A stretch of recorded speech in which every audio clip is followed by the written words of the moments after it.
recent fuel scandal as well as the ongoing fuel scarcity challenges. Let us connect to Parliament for an update on the solutions that the government proposes for the crisis. Micah Gongo with more on that. We'll cross over to that. On Starbucks and BE, Honorable Chair, is unwarranted. Yeah. Chairman, just an interlude on your Let question. him finish on an interlude, just on your question. We have a question. For comfort. Yes. Order. I've just read the tweet from Trump that is blocking the... Order, Elisha. Please. Let's have some order. By Mawade and then we'll come back. We still have some yeah, we'll give you some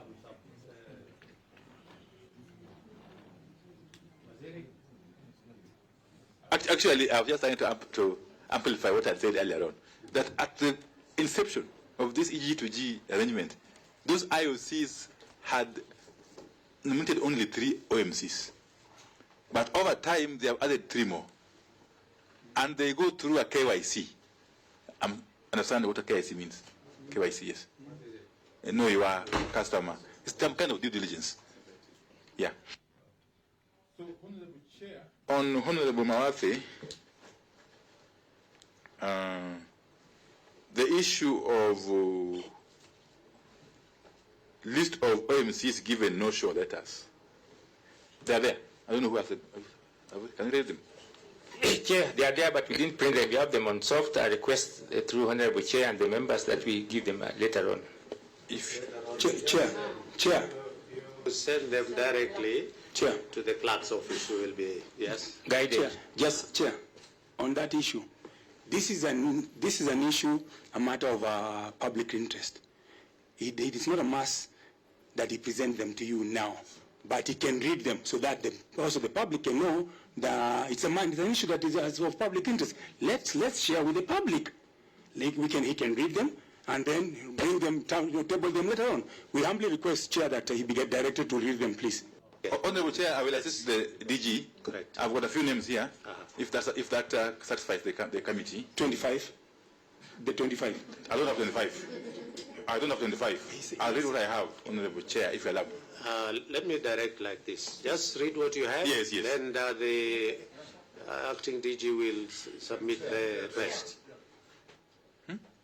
Proceed. Yes, you may have to bear with me because I have to open my phone. WhatsApp. There is a company called Peter Lusweti Filling Station in Kwanza. Peter Lusweti Filling Station in Kwanza. There is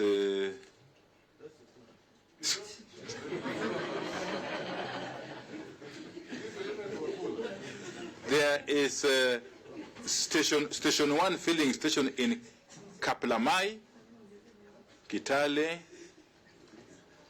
There is Honorable Chair, Zabco filling station in Sibanga, Nairobi. I'll just read a few of them if you allow me.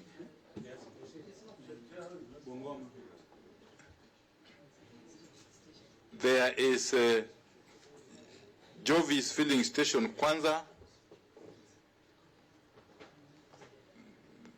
There is Milimani filling station, Sibanga again, Kitale.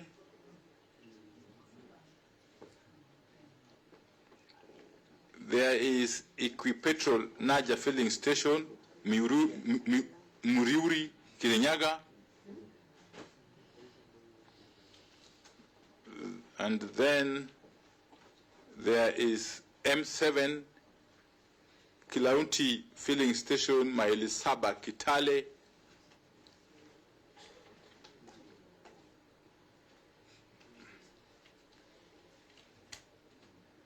Then there is Kathijim filling station, PIA Kirinyaga. I'm just finishing.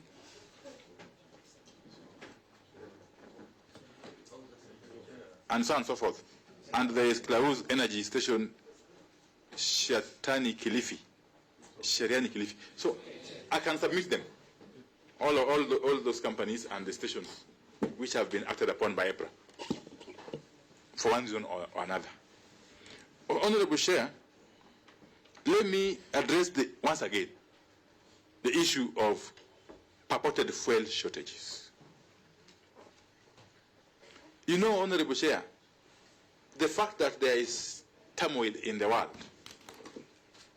market of petroleum products as a result of the war in Iran. Every sensible person anticipates that there will be price increase. Every sensible consumer and trader, for that matter, suspects or imagines that there will be a price increase. So this triggers two actions on the part of consumers and on the part of business persons. On the part of consumers, Honorable Chair, it triggers panic buying. And that is what was evident in the weekend that has just passed, and previously in the weekend of Easter. It triggers panic buying. Some consumers, of course innocently, fearing that there will be shortages, so they fill their tanks, and that has a compounding effect. If you find a big number, a large number of vehicle owners filling their tanks, it has got a compounding effect. But it also triggers an action by the retailers and the OMCs. It is common sense. It is common sense, and the Honorable Barungu can tell you this. It is common sense that if you are a trader of petroleum products and you know for sure that EPRA will announce its new prices on Tuesday, tomorrow, and you anticipate, rightfully or wrongfully, that there will be price increase, then there is a tendency, there is a motivation to hoard so that you sell at the higher price. And that is what we are mitigating by this ruthless crackdown by EPRA. EPRA has embarked on a serious, ruthless crackdown on entities, on filling stations, on companies engaging in these immoral and illegal activities. And we shall not stop at just sending them show cause letters. We have agreed with EPRA that very severe action in accordance with the law will be taken against entities that are found to have violated their licensing conditions. This problem, of course, will end tomorrow, because tomorrow there will be an announcement. So there will be no more motivation to hoard. Yes. Are you preempting what is likely to No. happen tomorrow? Order. Proceed. And EPRA is going to go to Migori and elsewhere. Yes. Thank you. The question that was asked, and it was read by some statement from some, can EPRA, is it EPRA, whoever is concerned, tell us whether there is petrol in Migori? Is there a petrol shortage in Migori? You don't need to answer if you don't have, but you can make a follow-up immediately and give us an answer before we leave, so that I wouldn't want us to go, because we said when I started this meeting that we have invited the public, and rightly, as a statement has been read, it is good for us to be able to, give factual information. But even as the answer, Honorable Chair, as the DG EPRA comes in, it is important to point out that Migori ordinarily would source its fuel from Kisumu depot, ordinarily. Okay? And as we speak, Honorable Chair and members, Kisumu depot has got 5,359 cubic meters of super petrol, PMS. And it has got 25,405 cubic meters of diesel. And of course, 1,736 of Viking. Yeah. So there is no shortage of fuel in Kisumu depot. And therefore, the petrol stations, filling stations in Migori, should have no reason for lacking fuel. So if they are holding, we are going to embark on a serious crackdown immediately. And the EPRA officers on the ground, I'm sure they are following these proceedings. Yes. Whoever was sent that message should tell us which petrol station so that EPRA can send people. Anyway, we go to the very last one to finish. We have Gimose, and then we take 2 more supplementaries. Gimose? Gimose, oh, and Mulanya, Sawa. Okay, Gimose. I mean, it's a short question, a kind of appendix to what Honorable Mandasi said. Now, despite the procedural iniquities that are apparent in what you have described, was the importation of the consignment necessary? And if so, its return, has it affected the fuel in the country? Has it affected? The fuel, has it caused any fuel shortage or improved the fuel shortage, whatever it is, in the country? Thank you, Chair. Wazir, I've been listening to your presentation, and especially on the matters to do with the G2G, as you said, you mentioned the 3 international companies that have appointed the local oil marketing companies. Now, suppose we have these local companies engaging in malpractices. Those local companies that have been appointed by the international companies.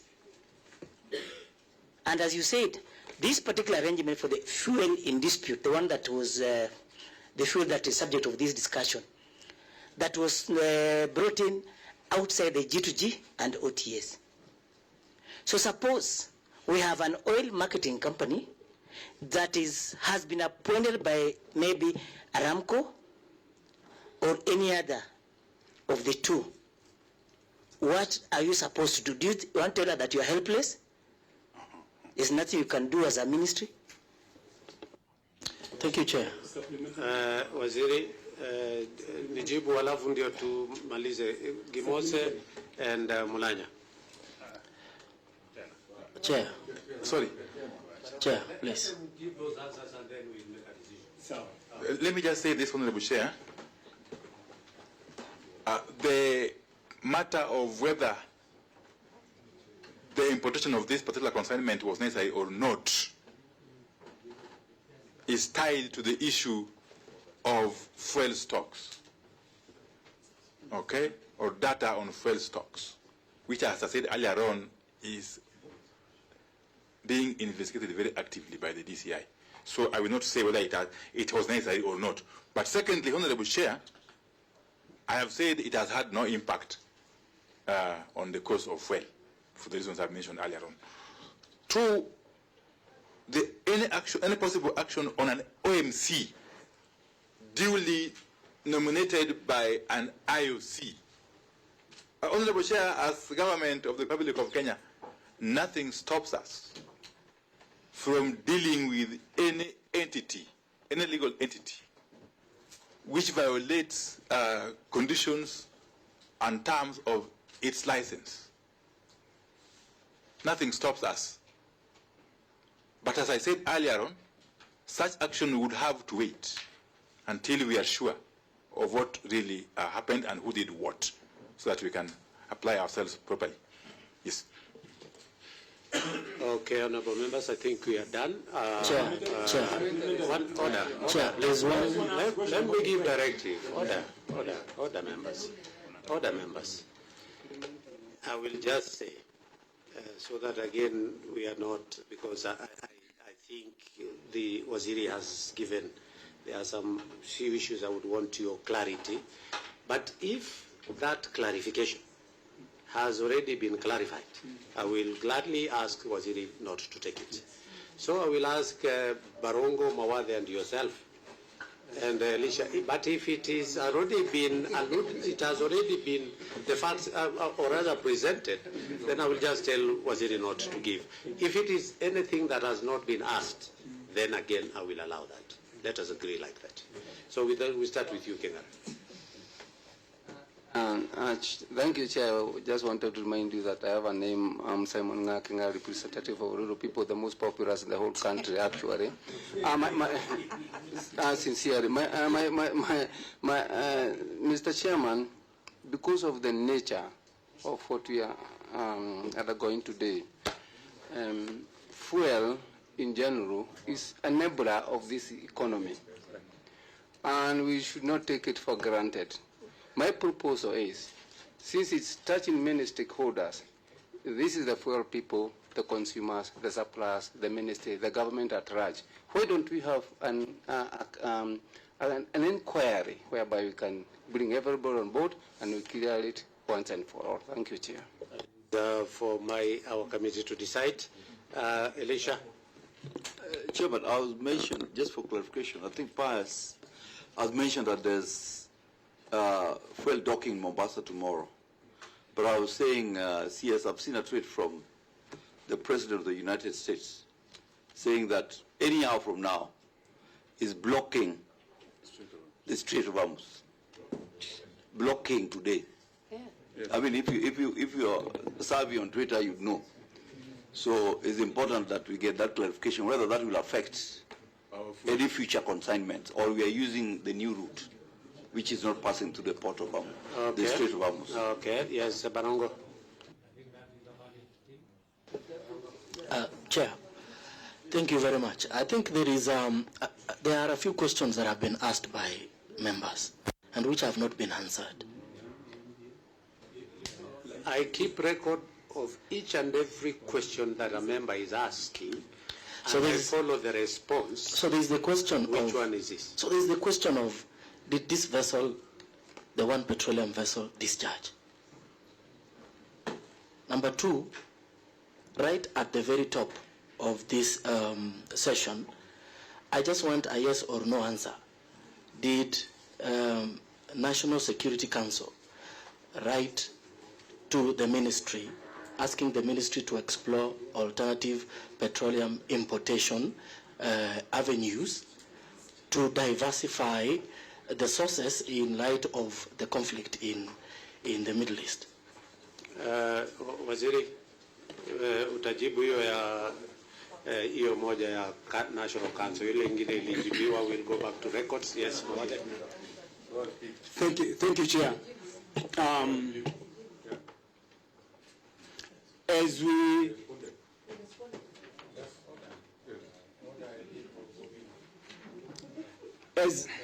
Thank you, Chair. As we discuss the issue of the price or the cost of fuel, especially tomorrow at the pumps, we should consider that this is affecting every Kenyan everywhere, in all their spheres of their operations. So now, the question, the petrol that we are just about, that is in the country, was imported a while back, maybe a month or 2 or 3 back. And so it was imported at the cost that was not affected by the current situation in the Strait of Hormuz or by the Iran war. So the cost, as EPRA and the Waziri, who is in charge, as they consider on how to cost the fuel tomorrow, they should put in consideration and let the Kenyan and be aware that the Kenyans know that the petrol that we are just about to give the cost of tomorrow was imported about 2-3 months before the war before the fight, and so it should be based on that. Actually, we should be talking about probably going lower. There shouldn't be any excuse or reason whatsoever that the cost of petrol should go high because it was imported before the price increases of the barrels of importation. Thank you. Waziri, I will allow my vice, but my direction to you, just answer the Hormuz, whether it will have an effect. that if Trump has tweeted that he's going to close, and secondly, there was a letter by the Security Council advising. Now, those two, let me hear what my advice is. Chair, I just want to write on what Elisha was saying. Whether if Trump blocks that tunnel, Waziri, do we have a plan B in importing these oil from either Nigeria or any other country, so that Kenyans will not suffer long term? In terms of when we say Trump is saying that he will block that Strait of Hormuz, do you have other plans by government? Okay, thank you. Waziri, very straight answers. Okay, thank you very much. Will the Hormuz affect, and I think the last question is also very valid, whether you have any other options. Okay, thank you very much. And the last Barongo is yes or no. Okay, thank you very much, Honorable Chair. You will recall that the Strait of Hormuz has been closed for a long time, at least by the Iranians. Okay? And this latest development will not add much to the situation as far as we are concerned. Why? Because long before even this latest tweet, we had discussed with our partners, our G2G partners, and they have assured us that they are able to source fuel from alternative sources across the globe. And they have been doing that. Okay?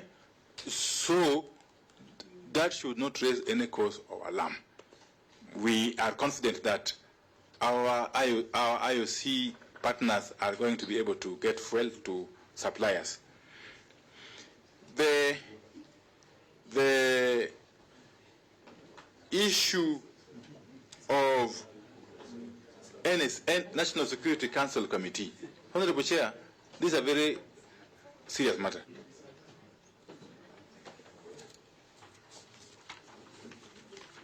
I'm not sure if I'm even allowed to delve into the matter of a letter from the National Security Council Committee.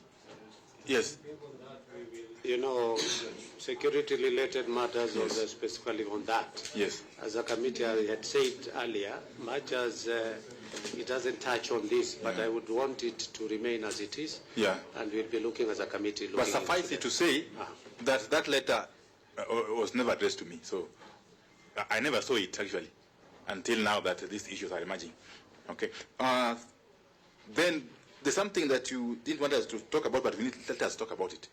The import cycle, for record. The fuel that we are costing tomorrow is fuel that arrived between the 10th of March and the 9th of April. Okay? That is the fuel that is going into, whose cost is going into the pricing that will be announced tomorrow by April. And you will recall that the war in Iran broke out on the 28th of February, long before the April cycle began. Okay? So there's no hidden card. Yeah. So thank you very much, Honorable Chair, for this audience. Thank you, sir. Honorable members, just a quick one on 15. I call it bullet 15, discussing about question number 10. The ministry and its agency are continually reviewing their processes. What are the timelines that we expect to find some finding and maybe proposals from you? Again, bullet 16 talks about this measure is aimed at reinforcing transparency, safeguarding quality. These measures, again, the timelines that we are looking forward to, so that, again, we don't stay as a committee and then there is never a finding or a report or something like that. And lastly, in bullet 17, the ministry continue working closely with the relevant agency. Are they the ones, or what are these relevant agencies over and above what we have here? that you are working with, and maintain oversight. Now, which are these oversights? Just to understand so that we can. Okay. And lastly, Waziri,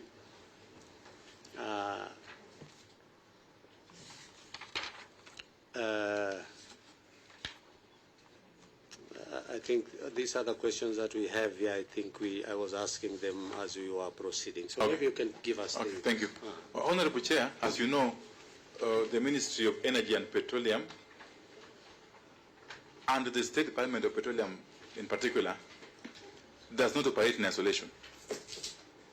We have, in the course of our duties, interact with relevant various agencies, both internally and externally. Internally, of course, you know them, but externally, you're talking about KRA, KEBS, and so on and so forth. So we are working very closely with them to ensure that we have got adequate oversight mechanisms in place. That is what that statement means. On the issue of the review of processes and systems of petroleum products importation, we have actually embarked on it, and holding all other factors constant, we are confident that within 2 months we should be able to have an outcome, a report that will inform the next course of action. Remember, we are doing this parallel to what the investigative agencies are also doing. The outcome of the investigations may also inform what ultimately we do in terms of implementing new processes and policies. Thanks. Thank you. Asante sana Waziri. I think as a committee we want to say, oh, sorry.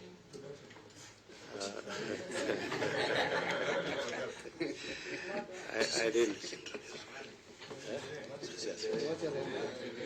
Sorry, Karim. Thank you, Waziri. Chair, sorry for coming late.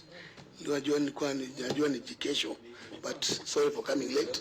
Aladwa George, Member of Parliament, Makadara, Nairobi County, member of this committee. Sorry for coming late. Actually, karibu sana Aladwa na other members.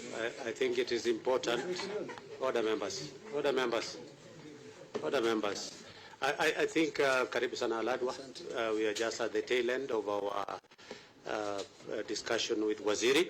Now, Waziri, let me say, it is good that you have come here, and it's also good that the cameras are here. Many people had thought it was a hidden agenda. I think you have put out your case for any questions that is out there that the public did not get clarification. I think now the clarification is out there. As a committee, we have 2 or 3 more people that we want to interrogate so that we can make, this is a matter of a great public interest in the country. And as you have said, yes, the pricing and maybe the hoarding might end tomorrow. And you remember, Honorable Waziri, if you look at some places in Nyeri, one of the border was saying we care less about the prices, just give us the product. And that, of course, was worrying when people just say, give us the product. But you know the net effect is that it is the consumer who will meet the cost. So even as a Boda says, then he will increase from 50 maybe to 70 or 80.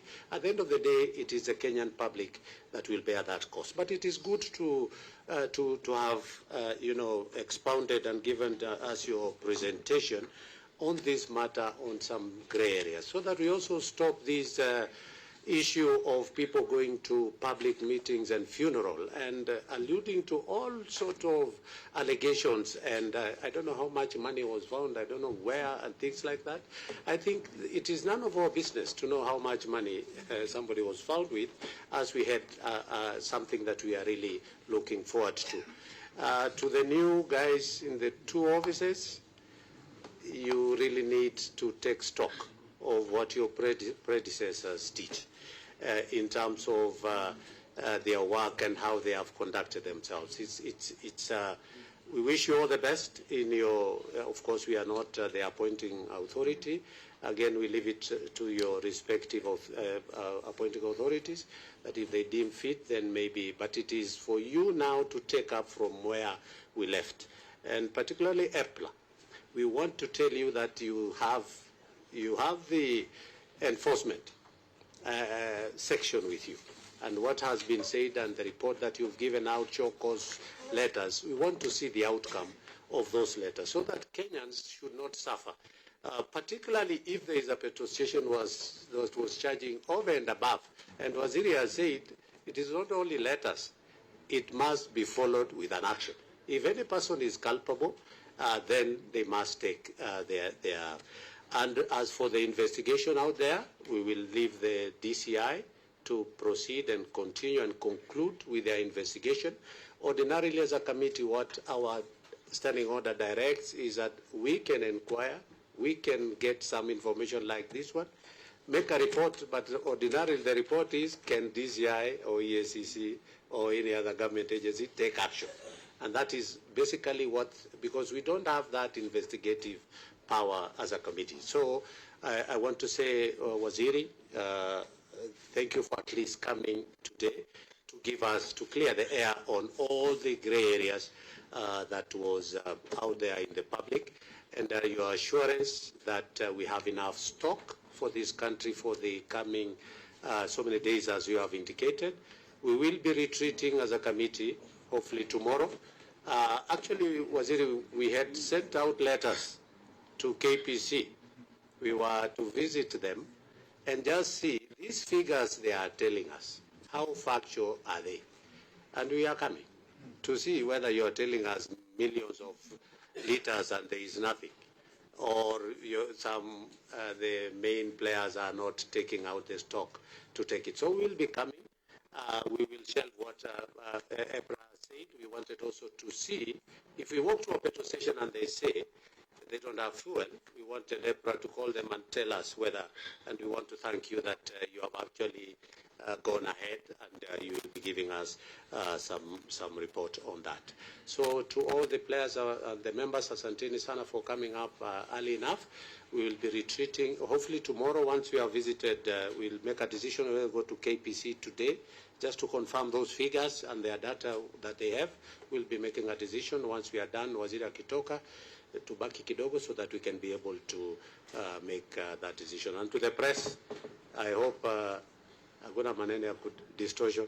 I hope facts have been given hapa. Mweke ile vitu watu wamesema, mtu asiseme amekuwa misquoted. Asanteni sana kila mtu. The meeting is adjourned.